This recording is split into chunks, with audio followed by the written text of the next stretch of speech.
해외 출장이라던 남편 태그된 사진 속 같은 반지가 증거였다. 나는 그날 남편의 얼굴보다 먼저 그의 반지를 보았다. 정확히 말하면 남편의 손가락이 아니라 다른 사람의 사진 속에서였다. 평소처럼 무심코 휴대폰을 넘기던 밤이었다. 아이는 잠들어 있었고 거실에는 소리만 희미하게 흘렀다. 남편은 시차 때문에 피곤하다며 이미 방으로 들어간 뒤였다. 그 순간까지도 나는 그 말이 거짓일 수 있다는 생각을 하지 않았다. 해외 출장은 늘 그랬고 그는 늘 그랬다. 성실했고 일정은 빡빡했으며 통화는 짧았고 메시지는 규칙적이었다. 문제는 그 규칙성이었다. 사진은 친구의 친구가 올린 게시물이었다. 태그된 인물 중에 낯선 여자가 있었고 배경은 해외 호텔의 바였다. 유리잔에 담긴 와인, 반짝이는 조명, 웃는 얼굴들. 평범한 장면이었다. 하지만 내 시선은 자연스럽게 그 여자의 손으로 옮겨갔다. 와인잔을 잡고 있는 손, 그 손가락에 끼워진 반지. 결혼 반지였다. 디자인이 특이했다. 안쪽에 얇은 홈이 하나 들어가 있고 바깥쪽에는 아주 작은 흠집이 있었다. 그 흠집은 우리 결혼식 날 남편이 반지를 떨어뜨리며 생긴 것이었다. 나는 그 흠집을 기억했다. 기억하고 싶어서가 아니라 너무도 자주 봤기 때문이다. 처음에는 우연이라고 생각했다. 같은 디자인의 반지는 많다. 하지만 나는 확대했다. 사진을 최대한 키웠다. 화질이 깨질 정도로 확대했다. 그리고 숨이 막혔다. 흠집의 위치가 같았다. 홈의 깊이가 같았다.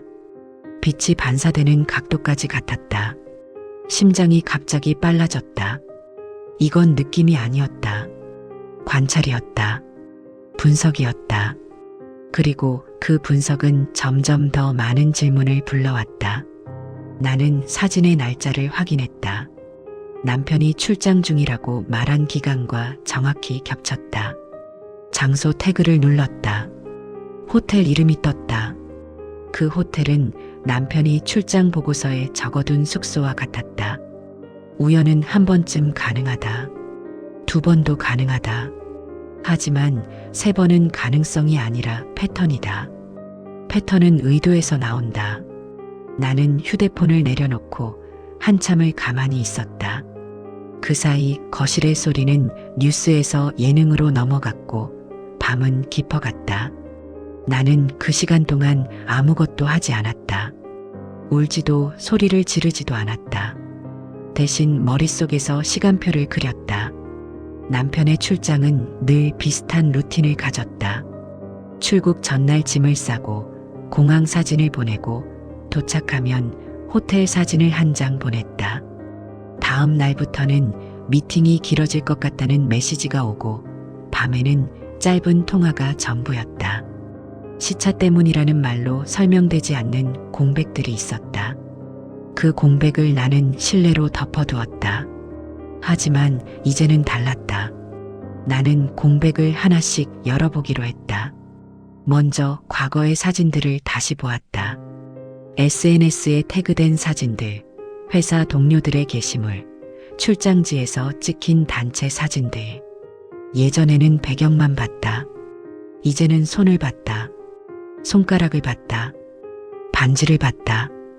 그리고 이상한 점이 하나 더 눈에 들어왔다. 남편의 반지는 어떤 날에는 빠져 있었다. 미팅 사진에서는 빠져 있고 식사 사진에서는 다시 끼워져 있었다. 그 차이가 의미하는 바를 생각하는데 오래 걸리지 않았다. 반지를 뺀다는 것은 숨기고 싶다는 뜻이다. 숨기고 싶다는 것은 숨길 대상이 있다는 뜻이다. 나는 남편에게 바로 묻지 않았다. 이건 감정의 문제가 아니라 사실의 문제였다. 사실을 묻기 전에 사실을 확보해야 했다. 그래서 나는 그 여자의 계정을 눌렀다. 공개 계정이었다. 사진이 많았다. 여행, 식사, 친구들.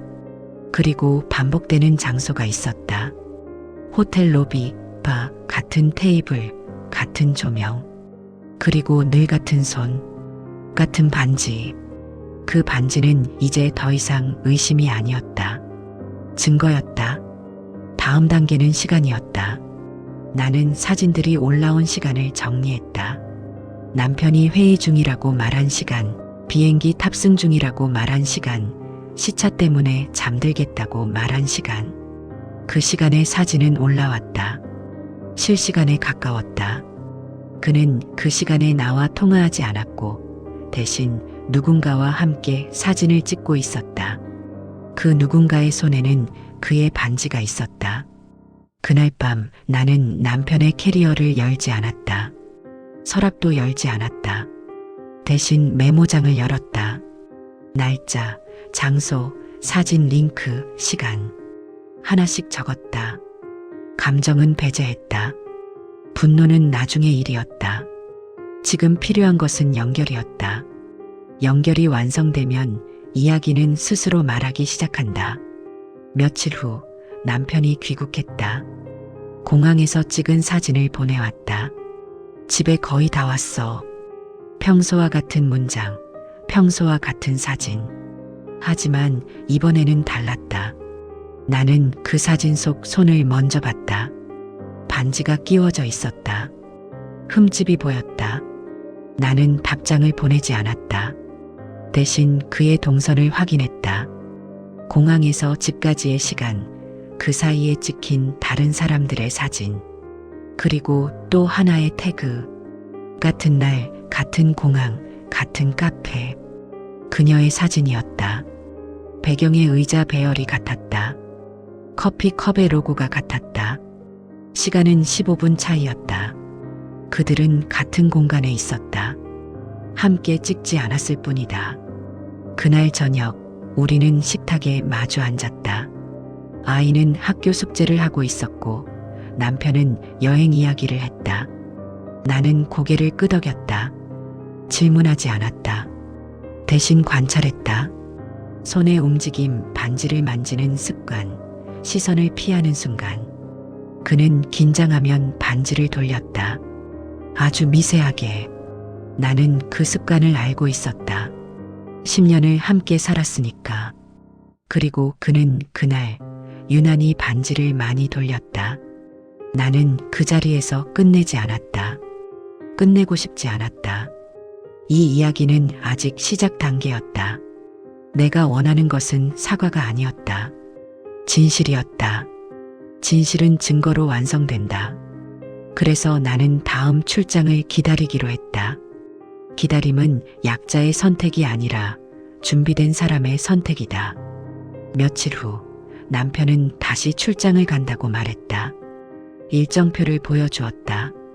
나는 미소를 지었다. 조심히 다녀와. 그리고 그날 밤 나는 다시 메모장을 열었다. 이번에는 계획을 적었다. 어떤 사진을 볼 것인지, 어떤 시간을 확인할 것인지, 어떤 질문을 던질 것인지. 이 이야기는 감정의 폭발로 끝나지 않는다. 구조의 붕괴로 끝날 것이다. 그때는 아직 몰랐다. 이 반지 하나가, 이 태그 하나가 우리 결혼의 전부를 설명하게 될 줄은. 하지만 확실한 건 하나였다. 이미 판은 깔렸다. 그리고 나는 더 이상 모르는 사람이 아니었다. 나는 보고 있었고, 기록하고 있었고, 기다리고 있었다. 진실이 스스로 모습을 드러낼 때까지. 남편이 두 번째 출장을 떠난 날, 나는 공항 사진을 받자마자 휴대폰을 내려놓았다. 더 이상 그 사진이 의미하는 바를 고민할 필요가 없었기 때문이다. 이제는 확인의 단계였다. 의심을 증명으로 바꾸는 단계. 그리고 그 증명은 언제나 사람을 통해 완성된다. 사진도 기록도 결국은 사람의 행동에서 비롯되기 때문이다. 이번에는 기다리지 않았다. 남편이 출국한 다음 날 아침, 나는 그 여자의 계정을 다시 열었다. 전보다 훨씬 차분한 상태였다.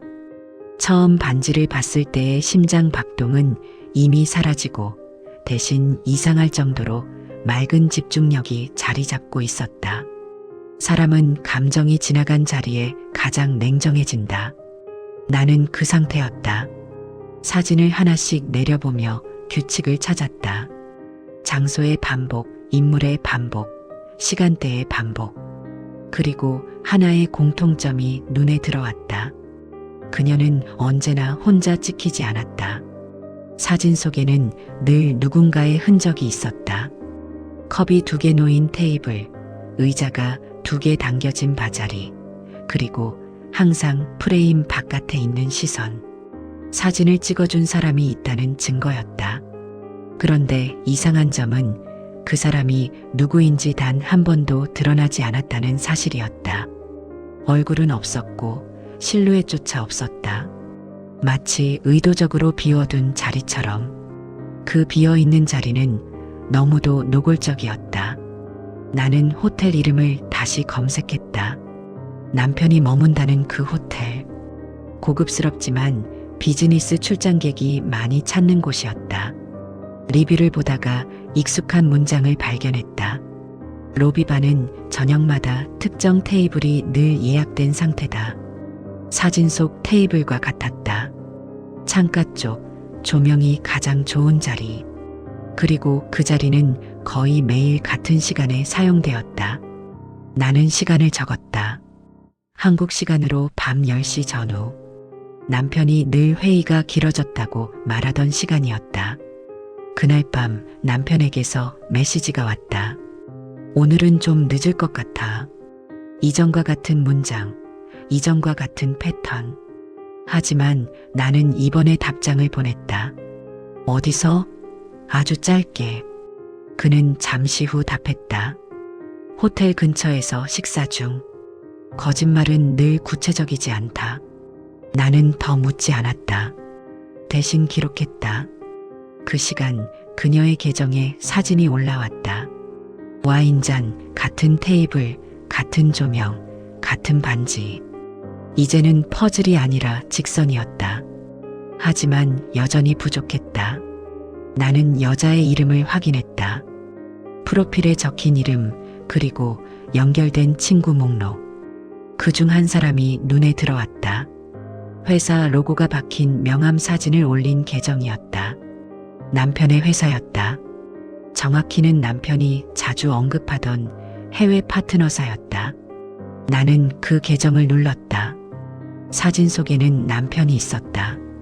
단체 사진이었고 웃고 있었다. 그 사진의 날짜는 남편이 첫 출장에서 돌아온 직후였다.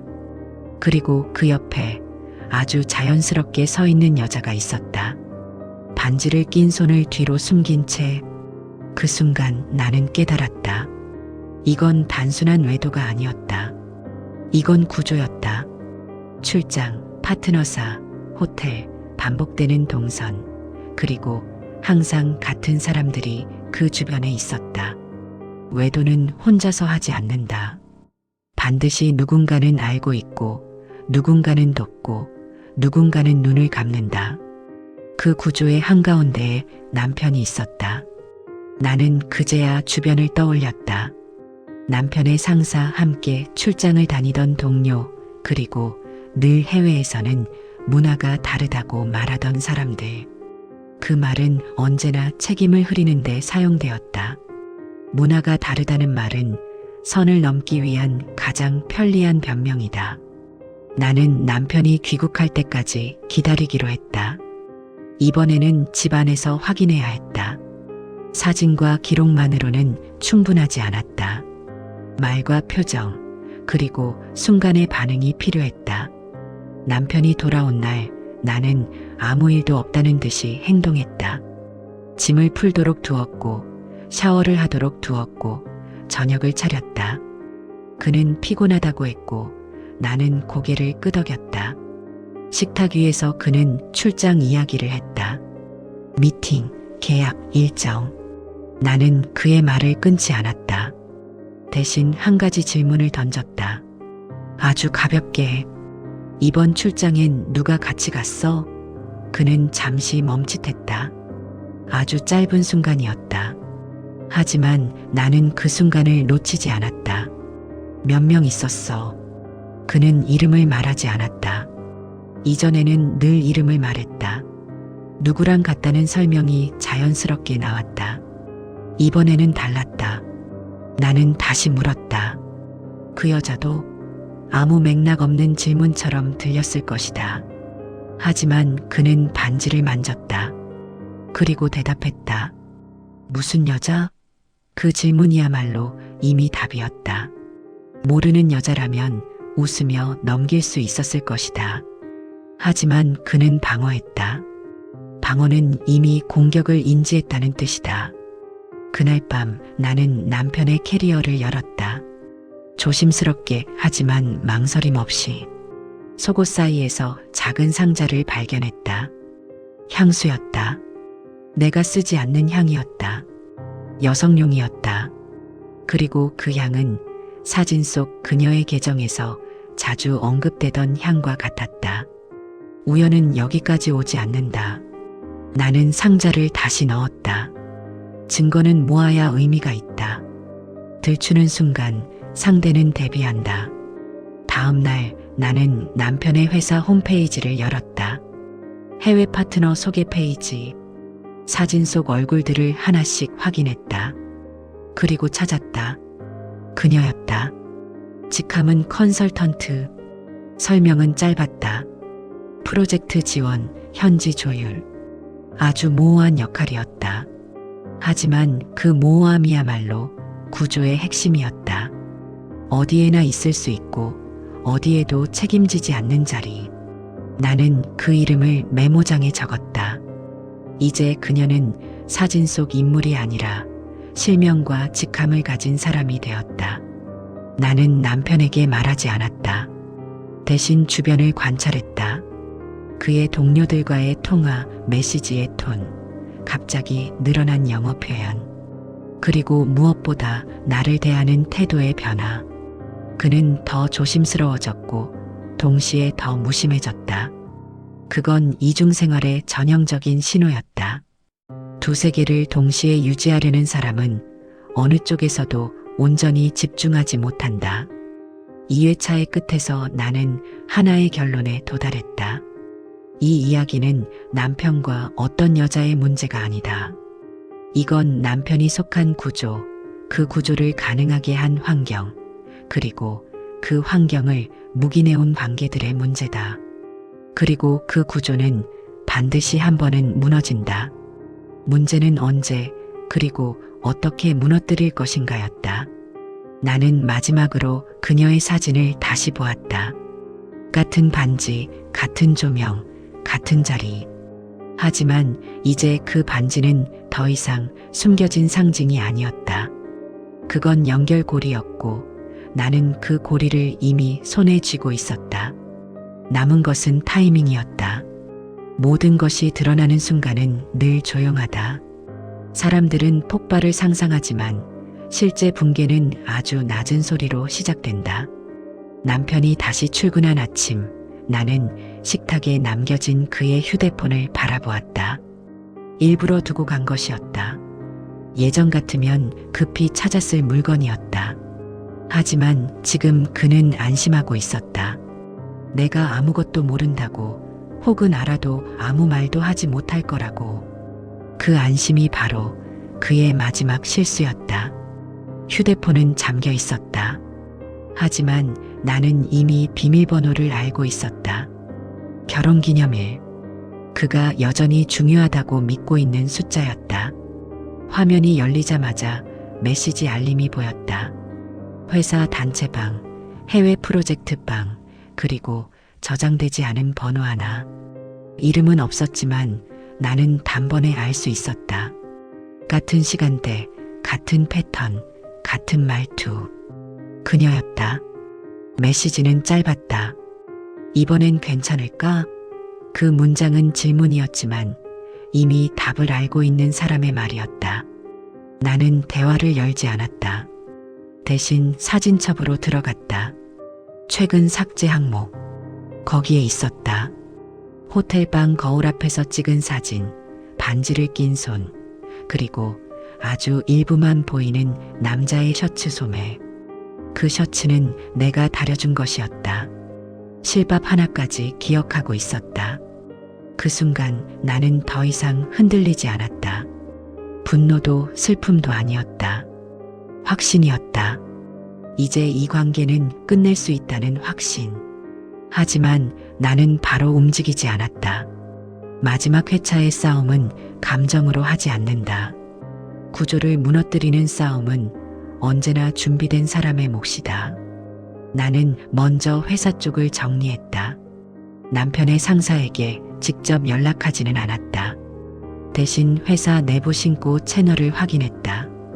해외 파트너와의 이해 충돌, 사내 윤리 규정, 그리고 비공식 관계로 인한 프로젝트 리스크. 모든 조항이 그들의 관계를 정면으로 가리키고 있었다. 나는 캡처했다. 조항 하나하나를 읽으며 이 싸움의 끝을 계산했다. 다음은 그녀였다. 나는 처음으로 그녀에게 메시지를 보냈다. 짧고 단정하게. 반지, 호텔, 그리고 그 사람. 이제 그만하죠. 몇 분간 답이 없었다. 그리고 답장이 왔다. 누구세요? 그 한 문장은 모든 것을 말해주고 있었다. 모른 척, 기억나지 않는 척, 책임을 밀어내는 태도. 나는 더 길게 쓰지 않았다. 사진 한 장을 보냈다. 그녀의 반지와 남편의 셔츠가 함께 찍힌 사진. 읽은 표시가 떴고 답장은 오지 않았다. 그날 저녁 남편은 평소보다 일찍 귀가했다. 얼굴은 굳어 있었고 말수가 적었다. 나는 평소처럼 저녁을 차렸다. 국은 따뜻했고 밥은 적당히 식어 있었다. 그는 숟가락을 들다가 내려놓았다. 회사에서 연락 왔어. 그 말은 고백이 아니었다. 도움을 청하는 말이었다. 나는 고개를 끄덕였다. 알아. 그 짧은 대답에 그의 표정이 무너졌다. 그는 그제야 물었다. 언제부터? 나는 대답하지 않았다. 대신 그의 휴대폰을 테이블 위에 올려두었다. 화면에는 최근 삭제 사진이 떠 있었다. 그는 아무 말도 하지 못했다. 변명도 부정도 없었다. 침묵은 가장 솔직한 인정이다. 나는 그제야 말했다. 너희만의 문제라고 생각했지? 그런데 아니야. 나는 회사 규정 캡처를 보여주었다. 그리고 그녀와의 메시지 기록, 호텔 영수증, 출장 일정, 모든 것을 하나의 흐름으로 설명했다. 그는 그때서야 깨달았다. 이 싸움은 감정의 문제가 아니라 삶의 구조를 바꾸는 문제라는 것을.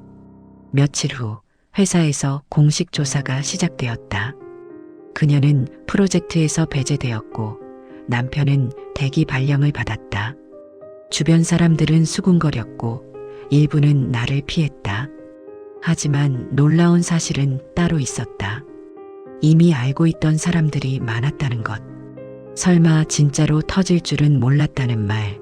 그 정도는 다들 하는 줄 알았다는 말. 그 말들은 모두 같은 의미였다. 그들은 알고 있었고 외면했고 조용히 넘어가길 바랐다. 그리고 그 조용함이 가장 큰 공범이었다. 나는 이혼을 선택했다. 협의는 길지 않았다. 증거는 충분했고 그는 더 이상 다툴 힘이 없었다. 법적인 절차는 차분하게 진행되었다. 감정적인 싸움은 없었다. 마지막으로 마주 앉았을 때 그는 말했다. 미안하다. 나는 고개를 저었다. 미안하다는 말로 끝낼 수 있는 일이 아니었어. 그게 전부였다. 더 이상의 대화는 필요 없었다. 모든 것이 정리된 뒤 나는 그 반지를 다시 떠올렸다. 처음 사진에서 봤던 그 반지. 그 반지는 사랑의 상징이 아니었다. 선택의 상징이었다. 그는 매번 같은 선택을 했고 나는 그 선택의 결과를 끝까지 확인했을 뿐이다. 사람들은 묻는다. 왜 그렇게까지 했냐고. 왜 조용히 넘어가지 않았냐고. 나는 대답한다. 조용히 넘어간다는 건 같은 일이 반복되도록 허락하는 것이기 때문이다. 이 이야기는 외도의 이야기로 끝나지 않는다. 이건 관계의 책임, 구조의 침묵, 그리고 그 침묵을 깨는 한 사람의 선택에 대한 이야기다.